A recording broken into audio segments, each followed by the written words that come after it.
অন্তর্বর্তী সরকারের মেয়াদ ও নির্বাচনের দিনক্ষণ ঠিক হয়নি। ভয়েস অফ আমেরিকাকে ডক্টর ইউনূস আইন মেনে ফেরত চাইবে শেখ হাসিনাকে। স্বৈরাচারের দোসররা সরকারকে ঘিরে রেখেছে অভিযোগ বিএনপির। ছাত্র জনতার বিপ্লবকে নস্যাৎ ও অস্থিরতার চেষ্টার অভিযোগ। খাগড়াছড়িতে ধর্ষণের অভিযোগে শিক্ষককে পিটিয়ে হত্যার পর পাহাড়ি ও বাঙালিদের মধ্যে উত্তেজনা। ১৪৪ ধারা জারি।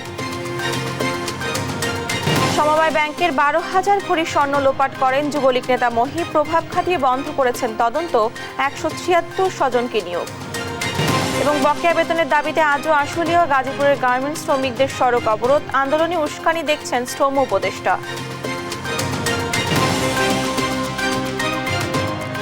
আমন্ত্রণ সংবাদ রাতে দেখছেন একেএস টিম টিভার সংবাদ শিরোনাম, সঙ্গে আছি আমি ডানা ইসলাম। এবার থাকছে বিস্তারিত।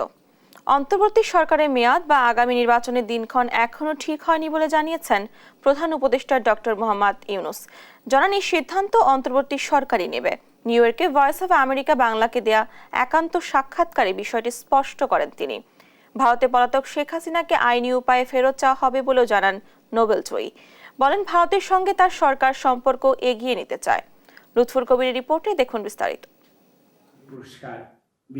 নির্বাচন, সার্কভুক্ত দেশগুলোর সঙ্গে সম্পর্ক এবং শেখ হাসিনাকে ফেরানোর প্রশ্নে নিউ ইয়র্কে সম্প্রতি ভয়েস অফ আমেরিকার মুখোমুখি হন বাংলাদেশের প্রধান উপদেষ্টা ডক্টর মোহাম্মদ ইউনূস। বাংলাদেশের নানা পরিস্থিতি উঠে আসে এই সাক্ষাৎকারে। শুরুতেই বাংলাদেশের বর্তমান নিরাপত্তা ব্যবস্থায় পুলিশের ভূমিকা নিয়ে প্রশ্নের জবাবে প্রধান উপদেষ্টা মনে করেন শীঘ্রই তাদের উপর জনগণের আস্থা ফিরবে। তারা দেখছে যে তাদের যে ক্ষমতা ব্যবহার করতে পারছে না, তার ফলে সেনাবাহিনীর কাছে দায়িত্ব পালন করতে হচ্ছে। সেটা তাদের জন্য খুব সুখকর বিষয় না। তরুণদের হাত ধরেই নতুন বাংলাদেশের জন্ম হয়েছে, তাদের হাতেই দায়িত্ব তুলে দেওয়া উচিত বলে মনে করেন ডক্টর ইউনূস। আমি বরাবরই বলে এসছি, এখানে দায়িত্ব পালন করার আগে থেকেই বলছি যে তরুণদের হাতে, কারণ তারাই তাদের ভবিষ্যৎ নিজেরা রচনা করবে। আমরা তাদের হয়ে রচনা যেটা করব সেটা ঠিক হবে না। তো কাজেই আমি আবারও মনে করি যে সারা বাংলাদেশের বিষয় না, সারা দুনিয়াতে তরুণদের হাতে দায়িত্ব দিয়ে দেওয়া ভালো। বাংলাদেশের নির্বাচন কবে হবে সময় ও দিনক্ষণ এখনো ঠিক হয়নি বলে ভয়েস অফ আমেরিকার বাংলাকে জানান প্রধান উপদেষ্টা। সরকার তো কোনো মত দেয় না এই পর্যন্ত। কাজেই সরকার কখন মেয়াদ ঠিক করবে সেটা সরকারকে বলতে হবে। সরকার না বলা পর্যন্ত তো সেটা সরকারের মেয়াদ হচ্ছে না। সীমান্ত সহ নানা ইস্যুতে ভারতের সঙ্গে বাংলাদেশের সম্পর্ক নিয়ে উঠে আসে সাক্ষাৎকারে। তিক্ততা পেছনে ঠেলে দুদেশের স্বার্থে সম্পর্ক এগিয়ে নেওয়ার পক্ষে ডক্টর ইউনূস। আমরা তাদের কাছে পরিষ্কার করে বলে দিচ্ছি যে আমরা চাই, সুসম্পর্ক চাই, কারণ এটা ভারতেরও দরকার, আমাদেরও দরকার। আমরা দুই প্রতিবেশী। ভারতে পলাতক সাবেক প্রধানমন্ত্রী শেখ হাসিনাকে আইনগতভাবে ফেরত চাওয়া হবে বলে জানান এই নোবেল জয়ী। এটা একটা আইনগত বিষয়। নিশ্চয়ই আমরা তাকে ফেরত চাইবো, যেখানেই থাকুক তিনি ফেরত চাইবে। যখন আইনগতভাবে আমরা যে সিদ্ধান্ত আছে সেই সিদ্ধান্ত আমরা বাস্তবায়ন করতে পারি। সাক্ষাৎকারে সার্ক পুনর্গঠনের উপর জোর দিয়েছেন ডক্টর ইউনূস। এছাড়া নতুন করে মিয়ানমারের রোহিঙ্গাদের বাংলাদেশে আশ্রয় দেওয়া সম্ভব নয় বলে জানান তিনি। ক্ষমতা যাওয়া উচিত। লুৎফর কবির, নিউজ ডেস্ক, দেশ টিভি। সংস্কার নিয়ে তাড়াহুড়া না করতে প্রবাসী বাংলাদেশিরা অনুরোধ করেছেন বলে জানিয়েছেন পররাষ্ট্র উপদেষ্টা তৌহিদ হোসেন। এদিকে নিজেদের স্বার্থেই ভারতের সাথে সম্পর্ক ভালো রাখার উপর জোর দিয়ে তিনি বলেন, আগামী নভেম্বরে থাইল্যান্ডে বিমস্টেক সম্মেলনে ফাঁকে হতে পারে ঢাকা দিল্লি বৈঠক। ৪ অক্টোবর মালয়েশিয়ার প্রধানমন্ত্রীর ঢাকা সফরের কথাও জানান তিনি। শিউরি রায়কে সঙ্গে নিয়ে জানাতুল মোহনার প্রতিবেদন। জাতিসংঘের সাধারণ পরিষদের অধিবেশন নিয়ে মঙ্গলবার বিকেলে পররাষ্ট্র মন্ত্রণালয়ে সংবাদ সম্মেলন করেন পররাষ্ট্র উপদেষ্টা মোহাম্মদ তৌহিদ হোসেন। নতুন প্রস্তুতি নিয়ে আসতে পারছেন যে আর কি জিজ্ঞেস করা যায়। ঢাকা দিল্লি সম্পর্কে টানাপোড়েন নিয়ে তিনি জানান, নিজেদের স্বার্থে ঢাকা দিল্লি সম্পর্ক ভালো করতে হবে এবং নভেম্বরে থাইল্যান্ডে অনুষ্ঠিতব্য বিমস্টেক সম্মেলনের ফাঁকে বৈঠক হতে পারে দুদেশের। উভয় পক্ষ একমত হয়েছে যে আমাদের পরস্পরের সাথে সুসম্পর্ক প্রতিষ্ঠা করা প্রয়োজন নিজেদের স্বার্থে। বিমস্টেকের সামিট যখন হবে, প্রত্যাশিত এখনো ডেট হয়নি, সম্ভাবনা আছে নভেম্বরেই হবে। সেখানে হয়তো দুই পক্ষের মধ্যে আলাপ আলোচনা, এগুলি তারা সব বিচার চালু করবে বলে করতে পারবে, এরকম আশা প্রকাশ করা হচ্ছে যে খুব বেশি দিন হয়তো আর সময় লাগবে না। তিনি আরো জানান, ৪ অক্টোবর সংক্ষিপ্ত দ্বিপাক্ষিক সফরে ঢাকায় আসছেন মালয়েশিয়ার প্রধানমন্ত্রী আনোয়ার ইব্রাহিম। বৈঠক হবে রাষ্ট্রপতি ও প্রধান উপদেষ্টার সাথে। সংস্কার নিয়ে তাড়াহুড়ো না করতে প্রবাসী বাংলাদেশিরা অনুরোধ করেছেন বলে জানান পররাষ্ট্র উপদেষ্টা। সংস্কারে গঠিত 6 কমিশনের রিপোর্ট পাওয়ার পরই নির্বাচনের রূপরেখা নিয়ে বলা সম্ভব বলেও জানান তিনি। 6টা কমিশন গঠন করা হয়েছে, তাদের নোটিফিকেশন বোধহয় 2-1 দিনের মধ্যে হবে। তাদেরকে 3 মাস সময় দেওয়া হয়েছে, অর্থাৎ এন্ড অফ ডিসেম্বর অথবা আর্লি জানুয়ারি তারা তাদের রিকমেন্ডেশন প্লেস করবে। তখন আরো কিছু স্টেকহোল্ডারের সাথে আলাপ আলোচনার প্রশ্ন আছে। তখন সত্যিকার অর্থে তখনই কিন্তু রোডম্যাপটা ঠিক করা যাবে। তখন তার আগে কিন্তু আপনি রোডম্যাপ ঠিক করতে পারছেন। এছাড়া ৭১কে বাদ দিয়ে পাকিস্তানের সাথে সম্পর্ক জোরালো করবে না সরকার বলেও জানান এই উপদেষ্টা। ৭১-এর ঘটনায় দেশটি ক্ষমা চাইলেই সম্পর্ক আগানোর কথা জানান তিনি। জান্নাতুল মোহনা, দেশ টিভি, ঢাকা। 111 ও স্বৈরাচারের দোসররা অন্তর্বর্তী সরকারকে ঘিরে রেখেছে অভিযোগ করে সময় থাকতে সজাগ হওয়ার আহ্বান জানিয়েছেন বিএনপির স্থায়ী কমিটির সদস্য ডক্টর এজেডএম জাহিদ হোসেন। আর ছাত্র জনতার বিপ্লবকে নস্যাৎ করতেই পোশাক কারখানা ও পাহাড়ে অস্থিরতা সৃষ্টির চেষ্টা হচ্ছে বলে আবার অভিযোগ করলেন দলটির সিনিয়র যুগ্ম মহাসচিব রুহুল কবির রিজভী। সাইফুল রিপনের প্রতিবেদনে বিস্তারিত। বিএফইউজের প্রয়াত সভাপতি রুহুল আমিন গাজীর স্মরণে জাতীয় প্রেস ক্লাবে নাগরিক স্মরণ সভার আয়োজন করে বাংলাদেশ ফেডারেল সাংবাদিক ইউনিয়ন ও ঢাকা সাংবাদিক ইউনিয়ন। এ সময় ষড়যন্ত্রে পা না দিতে অন্তর্বর্তী সরকারের প্রতি আহ্বান জানান পেশাজীবী নেতারা। শত সৈন্যের রক্তের বিনিময়ে যে সরকার এসেছে তারা ব্যর্থ, আমরা চাই না, কিন্তু ব্যর্থ করার জন্য নানামুখী ষড়যন্ত্র হচ্ছে। আমরা এই সরকারকে বলবো ষড়যন্ত্রের ফাঁদে পা দেবেন না। জামায়াত নেতারা বলেন, দুর্নীতি সন্ত্রাসমুক্ত দেশ গড়তে ফ্যাসিবাদ বিরোধী ঐক্য জরুরি। আর বিএনপি নেতারা বলেন, অন্তর্বর্তী সরকার সঠিক সিদ্ধান্ত নিতে ব্যর্থ হলে সবকিছু ভেস্তে যাবে। আমরা অবশ্যই ফ্যাসিবাদ বিরোধী ঐক্য চাই। ঐক্যের প্রতিবন্ধকতা কি তা 1, 2, 3, 4, 5 করে চিহ্নিত করা দরকার। আমরা যেখানে আছি ধৈর্য ধরে ঐক্যটাকে আমাদেরকে ধরে রাখতে হবে। আর কেউ যদি মনে করেন উমুককে বাদ দিয়ে উমুক, বিএনপিকে বাদ দিয়ে উমুক, তাহলে কিন্তু এটা নিজেরা আসলে ভুল করব।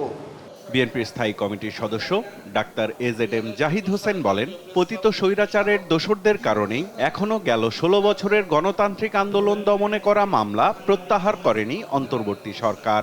2 মাস পেরিয়ে গেলেও ঘুম ভাঙছে না উপদেষ্টাদের। মামলাগুলো এখনো কেন চলবে? সেগুলো কেন প্রত্যাহার হবে না? 111-এর সুবিধাভোগীদেরকে চতুর্দিকে বসিয়েছেন। শেখ হাসিনার সুবিধাভোগীদেরকে সাথে নিয়ে সরকার চালাচ্ছেন। সেজন্যই আজকে এই অবস্থা। আজকে সরকারের বয়স প্রায় 2 মাস হয়ে যাচ্ছে। এখনো কি আপনাদের ঘুম ভাঙে নাই? আপনাদের চতুর্দিকে আপনাদেরকে ঘিরে ধরেছে। দলের কেন্দ্রীয় কার্যালয়ের সামনে বৈষম্য বিরোধী আন্দোলনে মৃত্যুর মুখ থেকে ফিরে আসা রিকশা চালক সাইফুল ইসলামের হাতে আমরা বিএনপি পরিবারের পক্ষ থেকে নতুন রিকশার চাবি তুলে দেন দলের সিনিয়র যুগ্ম মহাসচিব রুহুল কবির রিজভী। তার অভিযোগ, পতিত স্বৈরাচারের দুষ্ট চক্র এখনো ষড়যন্ত্র করছে। কে নজরুল ইসলাম, কে সালাম মুর্শিদি, এরা আওয়ামী লীগের সুবিধাভোগী নয়, আওয়ামী লীগের এমপি নয়।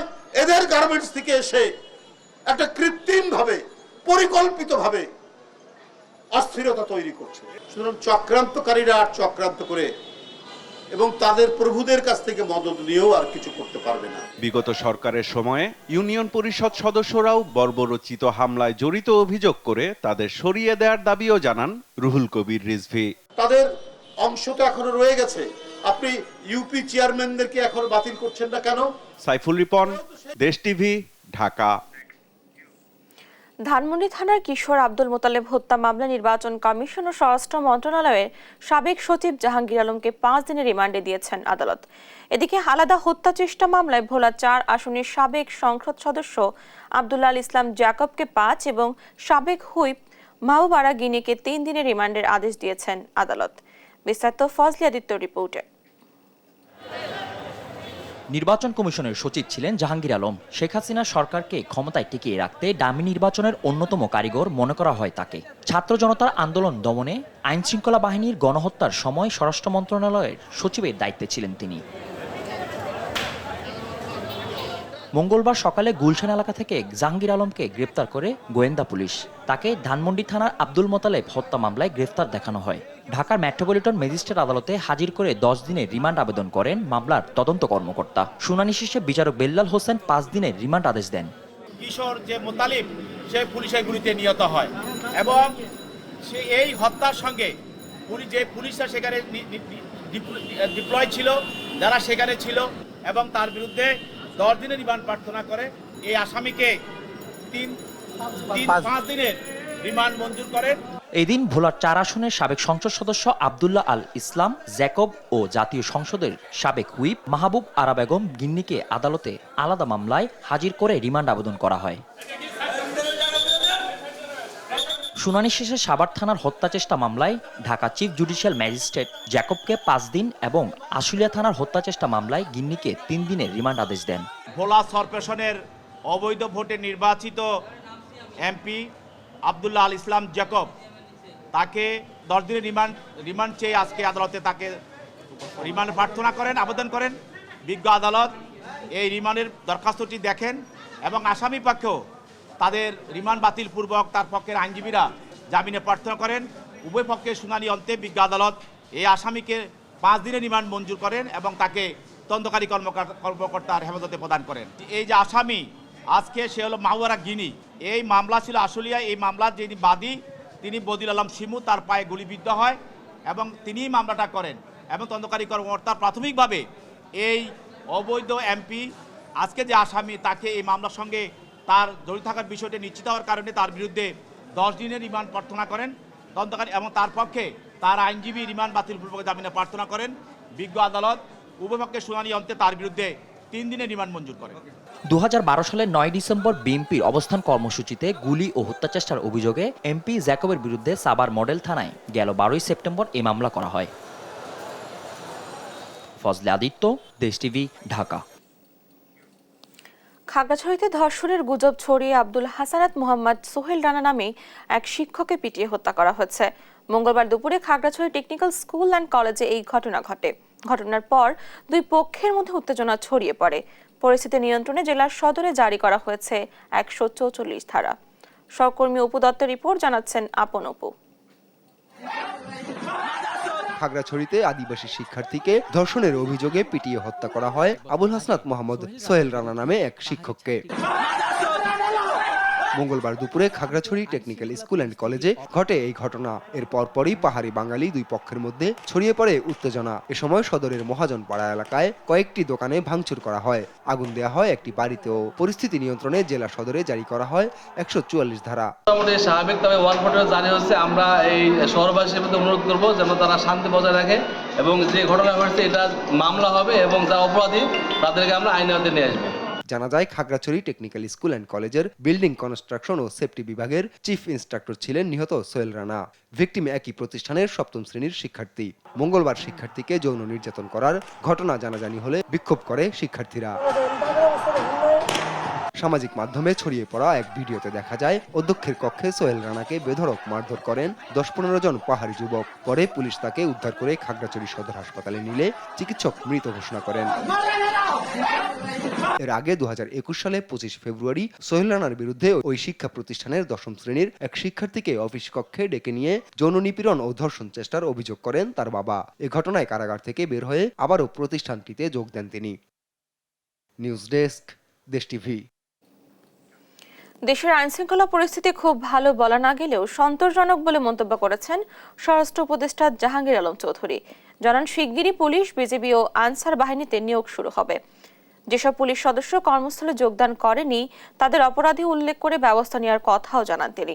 এবারের দুর্গাপূজা সবচেয়ে শান্তিপূর্ণ উৎসব মুখর হবে বলেও জানান উপদেষ্টা। তৌফিক মাহমুদুর মুন্নার রিপোর্টে বিস্তারিত। ছাত্র জনতার অভ্যুত্থানে শেখ হাসিনা সরকারের বিদায়ের পর দায়িত্ব নেয় অন্তর্বর্তীকালীন সরকার। শুরুতেই হিমশিম খেতে হয় আইন শৃঙ্খলা বাহিনীর পরিস্থিতি নিয়ে। পুরো পুলিশ বাহিনীকে ঢেলে সাজাচ্ছে সরকার। এরই মধ্যে ঘনিয়ে এসেছে সনাতন ধর্মাবলম্বীদের সবথেকে বড় উৎসব শারদীয় দুর্গোৎসব। এমন বাস্তবতায় মঙ্গলবার সকালে স্বরাষ্ট্র মন্ত্রণালয়ে আইন শৃঙ্খলা পরিস্থিতি নিয়ে বৈঠকে বসে উপদেষ্টা পরিষদ। অংশ নেন আইন শৃঙ্খলা রক্ষাকারী বিভিন্ন বাহিনীর প্রধান ও প্রতিনিধিরা। প্রায় 2 ঘন্টা ধরে চলে এই বৈঠক। বৈঠক শেষে কথা বলেন স্বরাষ্ট্র উপদেষ্টা। বলেন, আইন শৃঙ্খলা পরিস্থিতি খুব বেশি ভালো না হলেও এবারে দুর্গাপূজা সব থেকে শান্তিপূর্ণ ও আনন্দময় হবে। পূজাটা যেন একেবারে নির্বিঘ্নে হতে পারে, এই জন্য আমাদের যত ধরনের পদক্ষেপ নেওয়া আমরা তা নিব এবং আমরা আশা করব এবারের পূজা যত পূজা হয়েছে ওর থেকে এইবারে পুজোই সবচেয়ে বেশি ভালো হবে। আইন শৃঙ্খলা পরিস্থিতি আপনারা জানেন, আইন শৃঙ্খলা উন্নতি হওয়ার আরও অনেক রয়ে গেছে। যেহেতু আমাদের আইন শৃঙ্খলা পরিস্থিতিতে খুব ভালো আমি বলবো না, বাট স্যাটিসফ্যাক্টরি আমি বলবো। বাট এইটারে কিভাবে ভালো করা যায় এই জন্য এখানে আলোচনা করা হয়েছে। খুব দ্রুত পুলিশ ও আনসারে বড় নিয়োগ হবে জানিয়ে উপদেষ্টা বলেন, যারা এখনো কাজে যোগ দেয়নি তাদের বিরুদ্ধে আইনগত ব্যবস্থা নেওয়া হবে। এর আগে আমি বলছিলাম 187 জনের মতো ছিল, এরপরে আর আমার মনে হয় কেউ যোগদান করে নাই। যারা যোগদান করে নাই তাদের আইনের আওতায় আনতে হবে। তারা আমাদের কাছে এখন মানে কি বলে, আর তারা আমরা পুলিশ বলবো না, তারা আমাদের কাছে এখন ক্রিমিনাল হিসাবে গণ্য হবে। পুলিশ নূতন, শুধু পুলিশ না, পুলিশ নূতন নিয়োগ আমরা অলরেডি কনস্টেবলদের নিয়োগের জন্য অলরেডি অ্যাডভার্টাইজ করে দিছি। কিছুদিনের ভিতরে, আজকে কি কালকের ভিতরে আপনারা দেখবেন এসআই নিয়োগের ক্ষেত্রেও কিন্তু আপনারা পেয়ে যাবেন। আমরা আনসারের ক্ষেত্রেও নতুন নিয়োগের ব্যবস্থা করতেছি এবং বিজিবির ক্ষেত্রেও আমরা নতুন নিয়োগের ব্যবস্থা করতেছি। মাদক নির্মূলে মাদকের গডফাদারদের গ্রেপ্তার সহ কঠোর শাস্তির মুখোমুখি করা হবে বলেও জানান স্বরাষ্ট্র উপদেষ্টা। তৌফিক মাহমুদ মুন্না, দেশ টিভি, ঢাকা। সমবায় ব্যাংক চেয়ারম্যান হয়ে যুবলীগ নেতা মহিউদ্দিন মহি লুটে খেয়েছেন প্রতিষ্ঠানের 12,000 ভরি স্বর্ণ। মা ভাগ্নে মিলে ভুয়া গ্রাহক সাজিয়ে 2020 সালে ব্যাংকের ভল্ট থেকে স্বর্ণ লুটের চাঞ্চল্যকর ঘটনা ঘটান। শুধু তাই নয়, আগামী প্রভাবেই দুদকের চার্জশিট থেকে বাদ পড়েছে 1 নম্বর আসামি মহির নাম। হতে দেননি কোনো তদন্ত। শুধু তাই নয়, ব্যাংকের 217 কর্মীর 176 জনই মহির স্বজন। এ যেন পারিবারিক ব্যাংক। ফখরুল ইসলামের রিপোর্টে দেখুন বিস্তারিত। 12,000 ভরি সোনা খোঁজ পাওয়া যাচ্ছে না। এই হচ্ছে সমবায় ব্যাংকের অবস্থা। সমবায় ব্যাংকের সম্পত্তি আছে, সেই সম্পত্তি বেদখল হয়ে আছে। গত 15.5 বছরে বাংলাদেশ সমবায় ব্যাংকে লুটে খেয়েছেন ব্যাংকটির তৎকালীন চেয়ারম্যান মহিউদ্দিন আহমেদ মহি।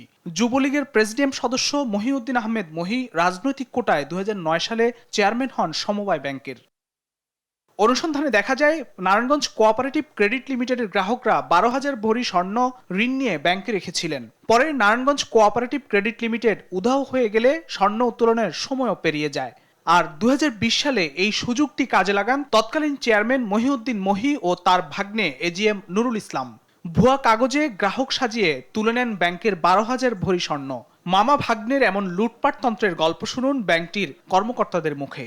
উনি তো সব যত আত্মীয় স্বজন আছে সব এখানে চাকরি দিয়ে ভরাই পালাইছে। শুধু এক ভাগ্না না, সবে তো ওনার আত্মীয় স্বজন, ওনার 2 জনের। আর এখানে ডিজিএম ছিল কহিনুর, 2 জনের আত্মীয় স্বজন দিয়ে। ভাগ্না তো একটা না, একটা প্রতিষ্ঠানটা সরকার করে তুই গেছে। আমরা এখন 217 জন আছি, এর মধ্যে 176 জন তার লোক, তাদের 2 জনের লোক। লুটপাট খাওয়ার ব্যাপারে সবাই।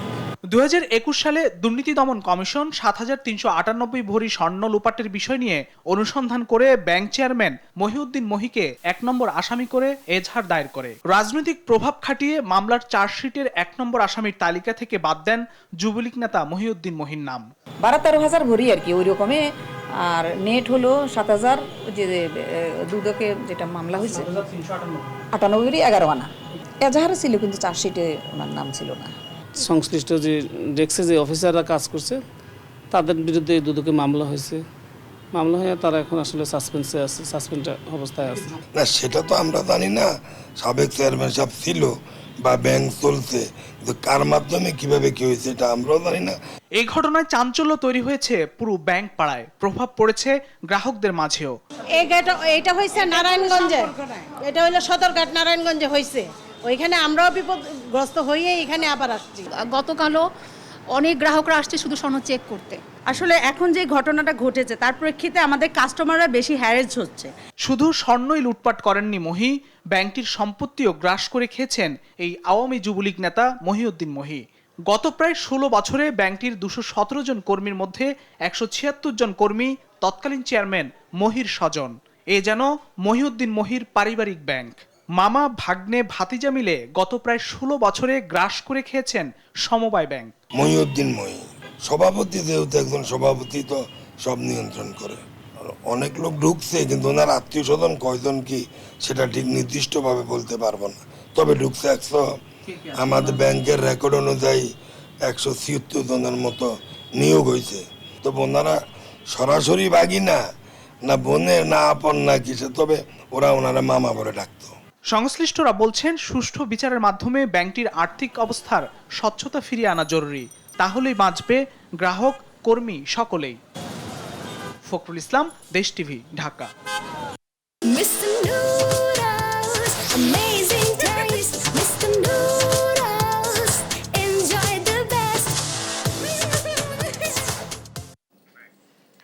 সাভার ও গাজীপুরে ৯৮ ভাগ কারখানা উৎপাদন সচল রয়েছে, তবে বন্ধ রয়েছে ১২টি কারখানা। বকেয়া বেতন পরিশোধ সহ নানা দাবিতে সড়ক অবরোধ করেছে কয়েকটি কারখানার শ্রমিকরা। এতে দেখা দিয়েছে তীব্র যানজট। এদিকে সোমবার এক শ্রমিকের মৃত্যুর ঘটনায় দুঃখ প্রকাশ করে সহায়তার ঘোষণা দিয়েছেন শ্রম উপদেষ্টা। বহিরাগতরা অনুপ্রবেশ করে এ ঘটনা ঘটিয়েছে বলে দাবি করেন তিনি। প্রতিনিধিদের পাঠানো তথ্যচিত্রে ফারজানা ইসলামের ডেস্ক রিপোর্ট। ঢাকা রপ্তানি প্রক্রিয়াকরণ এলাকায় দুটি ইপিজেড পুরোপুরি উৎপাদনে আছে। মঙ্গলবার সকাল থেকে শ্রমিকরা কাজে যোগ দেয়। তবে আশুলিয়ার বাইপাইল এলাকায় বার্স গ্রুপের শ্রমিকরা নবীনগর চন্দ্রা মহাসড়ক অবরোধ করে বিক্ষোভ করায় দীর্ঘ প্রায় ২০ কিলোমিটার যানজট সৃষ্টি হয়। এতে ভোগান্তিতে পড়ে সাধারণ মানুষ। নিরাপত্তায় শিল্পাঞ্চলে কাজ করছেন র্যাব, বিজিবি, পুলিশ ও সেনাবাহিনীর সদস্যরা। হাজার হাজার গাড়ি, লক্ষ লক্ষ মানুষের কষ্ট, কাঁচামালের গাড়ি, এতে লাখ লাখ টাকা দেশের ক্ষতি, কোটি কোটি টাকা দেশের ক্ষতি। আমরা নিরুপায় না হয়ে আজকে এই রাস্তায় নামিছি। এই লক্ষ লক্ষ মানুষ কষ্ট পাইতেছে, তার জন্য আমরা আন্তরিকভাবে দুঃখিত। আমরা কাউরে কষ্ট দিতে চাই না, কিন্তু আমরা নিরুপায়। আমরা আমাদের জীবন এখন হুমকির মুখে হয়ে গেছে। রাস্তা ফলো করছে, এই জন্য কোম্পানির কাছে আমরা যেটা পাবো এইটা আমাদের যদি দিয়ে দেয় তাহলে আমরা যখন দেবে আমরা এখনই রাস্তা ছেড়ে দেব। গাজীপুরে ৯৮ ভাগ কারখানায় উৎপাদন স্বাভাবিক রয়েছে, তবে সকাল থেকে বকেয়া বেতন, টিফিন বিল, নাইট বিল এবং হাজিরা বোনাস বৃদ্ধির দাবিতে ঢাকা ময়মনসিংহ সড়কে বিক্ষোভ করে দুটি কারখানার শ্রমিকরা। পুরুষ লোক নিতেছে না, কাজ জানি সব জানি, পুরুষ লোক নেয় না।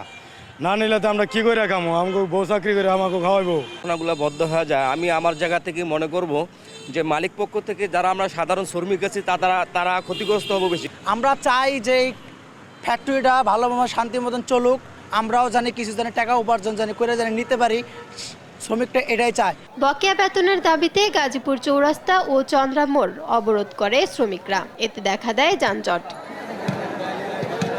এদিকে আশুলিয়ায় আইন শৃঙ্খলা বাহিনীর সঙ্গে সংঘর্ষে এক শ্রমিক নিহত ও কয়েকজনের আহতের ঘটনায় দুঃখ প্রকাশ করেছেন শ্রম উপদেষ্টা আসিফ মাহমুদ সজীব ভুইয়া। সচিবালয়ে এক অনুষ্ঠানে তিনি বলেন, গুজব ছড়িয়ে বহিরাগতরা এ ঘটনার সৃষ্টি করেছে। গতকালকের ঘটনাটা যেখানে সূত্রপাত হয়, মূলত একটা গুজবের ভিত্তিতে সেটা সূত্রপাত হয়েছিল।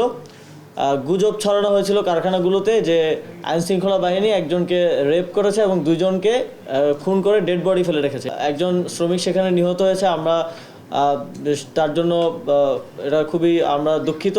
নিহত শ্রমিকের পরিবারকে ১৩ লাখ টাকা অনুদান সহ সহায়তার ঘোষণা দেন শ্রম উপদেষ্টা। ফারজানা ইসলাম, নিউজ ডেস্ক, দেশ টিভি। শ্রমিক অবরোধে ৩৭ ঘন্টা ধরে বন্ধ নবীনগর চন্দ্রা মহাসড়ক। এই মুহূর্তে নবীনগর চন্দ্রা মহাসড়কের কবিরপুর এলাকায় রয়েছেন সহকর্মী শাহিনুর রহমান, যুক্ত হচ্ছেন সরাসরি। শাহিন, এই মুহূর্তে সড়কের কি অবস্থা দেখছেন? টানা আপনাকে ধন্যবাদ। আসলে শিল্পাঞ্চলের যে কবিরপুর এলাকায় আপনাকে যদি জানিয়ে রাখি যে সকাল থেকেই যে গতকাল সকাল থেকে বার্সের যে গ্রুপের যে শ্রমিকরা আছে তারা বকেয়া বেতনের দাবিতে কিন্তু তারা সকাল ৮টা থেকে এখন পর্যন্ত কিন্তু তারা মহাসড়ক অবরোধ করে রেখেছে, এমনটি কিন্তু আমরা দেখতে পাচ্ছি। এবং সেই সাথে আপনাদেরকে জানাই এই যে তারা সারা দিন গতকালকে থেকে সারাদিন রাস্তা বন্ধ রাখার ফলে তীব্র যানজট সৃষ্টি হয়। সাধারণ মানুষ যারা খেটে খাওয়া মানুষ তাদের, আপনি জানেন যে সাভার আশুলিয়ার সবচেয়ে গুরুত্বপূর্ণ একটি রাস্তা নবীনগর যে চন্দ্রা মহাসড়ক, এই চন্দ্রা এবং নবীনগর মহাসড়কের দুপাশে কিন্তু অসংখ্য শিল্প কারখানা গড়ে উঠেছে এবং বড় বড় দুটি প্রতিষ্ঠান, বিশেষ করে ঢাকা ইপিজেডের দুটি প্রতিষ্ঠানই কিন্তু এখানে আছে, যার ফলে আপনি এখানে যে মানুষের কতটা ভোগান্তিতে দিন পার করেছে এটা না দেখলে আসলে বোঝা যায় না। আমরা অনেকজনের সাথে কথা বলেছি, অনেক শ্রমিকদের সাথে কথা বলেছি, অনেক চালকদের সাথে কথা বলেছি। তারা কিন্তু এই যে এতক্ষণ দীর্ঘক্ষণ যে তারা রাস্তা বন্ধ করে রেখেছে তাদের ব্যাপারে একটা সিদ্ধান্ত নেয়ার কথা কিন্তু জানিয়েছে শ্রমিকরা এবং চালকরা। এবং সেই সাথে আপনাদেরকে জানিয়ে রাখি যে শ্রমিকরা কিন্তু তাদের সাথে আমরা কথা বলেছি, তারা আমাদেরকে জানিয়েছে যতক্ষণ পর্যন্ত তাদের যে বকেয়া বেতন এবং অনেকেই কিন্তু দীর্ঘদিন 10 থেকে 12 বছর পর্যন্ত চাকরি করেছে, তারা চাকরিচ্যুত হয়েছে, তাদেরকে যাতে 3 মাস 13 দিনের বেতন দেওয়া হয় এমনটি কিন্তু আমরা শুনতে পেরেছি। যাই হোক, যতটা এখন পর্যন্ত কোন রকম অপ্রীতিকর কোনো ঘটনা ঘটে নাই, কিন্তু সড়ক মহাসড়ক যে বিশেষ করে নবীনগর চন্দ্রা মহাসড়ক কিন্তু তারা অবরোধ করে রেখেছে। এই ছিল নবীনগর চন্দ্রা মহাসড়ক কবিরপুর থেকে। ধন্যবাদ আপনাকে। নবীনগর চন্দ্রা মহাসড়ক থেকে যুক্ত ছিলেন আমাদের সহকর্মী। চট্টগ্রাম সিটি কর্পোরেশনের 2021 নির্বাচনে কারচুপির অভিযোগে করা মামলায় ফলাফল বাতিল করে বিএনপির মেয়র প্রার্থী ডাক্তার শাহাদাত হোসেনকে বিজয়ী ঘোষণা করেছেন আদালত। একই সঙ্গে আগামী 10 দিনের মধ্যে গ্যাজেট প্রকাশের নির্দেশ দেওয়া হয়েছে। সহকর্মী কেম নাজিমের রিপোর্ট জানাচ্ছেন আপন অপু। রেজাউল করিম চৌধুরীকে বাদ দিয়ে চট্টগ্রাম সিটি কর্পোরেশনের নতুন মেয়র ঘোষণা করা হলো বিএনপির প্রার্থী ডাক্তার শাহাদাত হোসেনকে। 2021 সালের 27 জানুয়ারি অনুষ্ঠিত হয় চসিক নির্বাচন।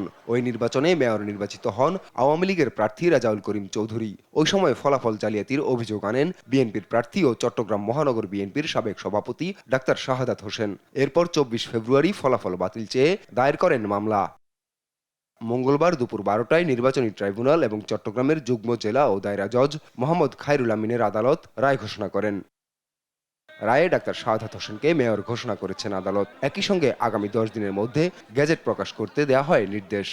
আদালত আজকে ন্যায় বিচার এবং নিশ্চিত একটা ভুল একটা ফেক একটা সাজানো যে নির্বাচন ছিল সেই নির্বাচনকে অবৈধ ঘোষণা করে 10 দিনের মধ্যে জনতার মেয়র শাহাদাত হোসেনকে সেই মেয়রে পদে প্রতিষ্ঠিত করার জন্য একটা রায় দিয়েছেন। আজকের এই রায়ের মাধ্যমে শুধুমাত্র আমি খুশি নয়, আজকে বাংলাদেশের 18 কোটি মানুষ যারা আজকে গণতন্ত্রবিহীন ছিল, যারা বিচার বিভাগের স্বাধীনতা থেকে তারা বঞ্চিত হয়েছে, বিভিন্নভাবে তারা ভিত্তিহীন মামলায় আজকে আসামি হয়েছে, গায়েবী মামলায় আসামি হয়েছে, বিনা কারণে তারা সাজা খেটেছে, তারা সবাই আজকে খুব খুশি হয়েছে।